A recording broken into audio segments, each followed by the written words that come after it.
Hello everybody, welcome to another Monday on Bookish Days. The topic this week are books that make you emotional. Yeah, pretty much every book can make me emotional.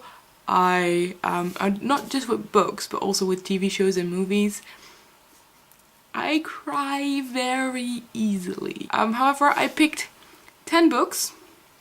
And actually no, I have to say I picked 10 books that are not The Fault in Our Stars by John Green. But I got 10 other ones that I quickly want to say why they make me feel a lot of feelings. First one is The Book Thief by Markus Zusak. I read this last year on a plane, so there were lots of people around me and it was very embarrassing because I was crying. Beautifully written, the interpersonal relationships in this book are so good. It's so believable, which makes you very attached to the characters, and it's also a lot about death and other heavy topics, so that's also a factor, I guess. Book number 2 is The Kite Runner by Khaled Hosseini, if I'm pronouncing that right. It's not a book I expected to be very emotional, but at the end the main character is sort of trying to make amends and it just opens the floodgates. Stuff happens. I don't want to say too much what the books are actually about because you should read them.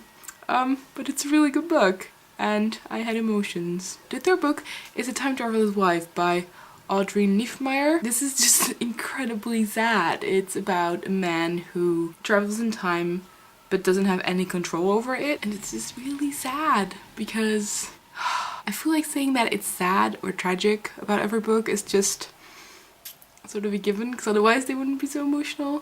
So I sort of want to say what's sad about them, but I don't really want to spoil you. Usually what's really sad about this book is the ending. Fourth book I chose is Simon and the Oak by Marianne Fredriksson, and she's a Swedish author and she's probably my favorite writer in the history of ever. Like, again, there's so many beautiful characters in this book. Their relationship and their sort of inner thoughts are so beautifully expressed, and it almost has this like spiritual component to the book, and it's so beautiful. And actually I read it yesterday in the train and it was again very embarrassing because I was crying for like over an hour. Moving on, I think we're at number 5 now. I chose a book by a Dutch author, and in English it's called Out of Mind and the author is Bernlef. It's a book that is about Alzheimer's disease, and it's written from the perspective of an old man who gets this disease and then slowly deteriorates. What makes it so heartbreaking is that he at some point is aware of the process, and also in the end of the book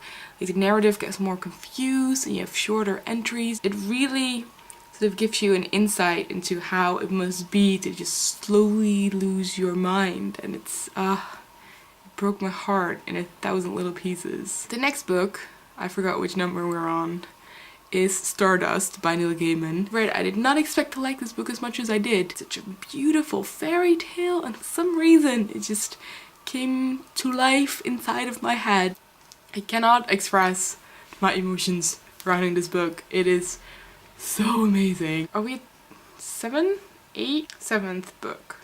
It's a non-fiction book. It's the only non-fiction book in my top 10 of emotional books, and it's Planet of Slums by Mike Davis, and I had to read this for one of my courses, but it's a very sort of popular scientific book. Like, it's not a very academic book, but it's basically about megacities around the world and their slums and things that go on in slums, and it's such...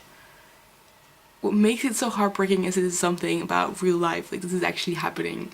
And it made me so much aware about current problems in the world and how messed up everything is, and made me wonder how we as a species could let certain things happen to other people. The 8th book is another book by a Dutch author. It's Lucia's Eyes by Arthur Chapin. It's sort of related to the Casanova story, but it's centered around a girl, and it's sort of Casanova's first love, sort of thought of as the only woman that he actually ever properly fell in love with. It's one of these books where you know that a happy ending is so close, but then due to external reasons it doesn't happen. and I always think that is super sad. The thing with books is, or at least my thing with books, is that I really start to care about the characters, so I want them to end up happy. And then you see all these things, like I want to shake them, and I just, the last two books are somewhat related. The 9th book I want to mention is Harry Potter and the Deathly Hallows, and the 10th book is Harry History by Melissa Anelli. Necessarily of the content of the book, but it's more my personal experience with the Harry Potter series and its fandom. It sort of came to a close, and just my memories and my childhood is all connected in that one book series. What made Harry Potter so big for me is that I received the first book when I was 11. The 7th book came out right after my high school graduation. It had been such a big part of my life throughout my teens and throughout me growing up and becoming an adult, and then reading Harry History, just so many things like clicked. I'm obviously not such a professional fan as Melissa Anelli, but the website mentioned like fan fiction and just stuff that happens, standing in line for book releases, reading the books together, and all just, you know, having feelings, everything. There were so many things that I could relate to, and that sort of made me all reminiscent about the good old days that were now over forever. These are 10 books that made me very emotional. There are definitely a ton more, like I said in the beginning. As long as it's about fictional stuff, I get emotional very, very. And it's not necessarily a bad thing. Like I know this might sound crazy, but having like a good crying session over a book can be very sort of cleaning and nice and even fun. But yeah, I'm gonna go. Anyway, I hope that you're having a lovely week. I will see you next Monday, and goodbye. It's a time traveler's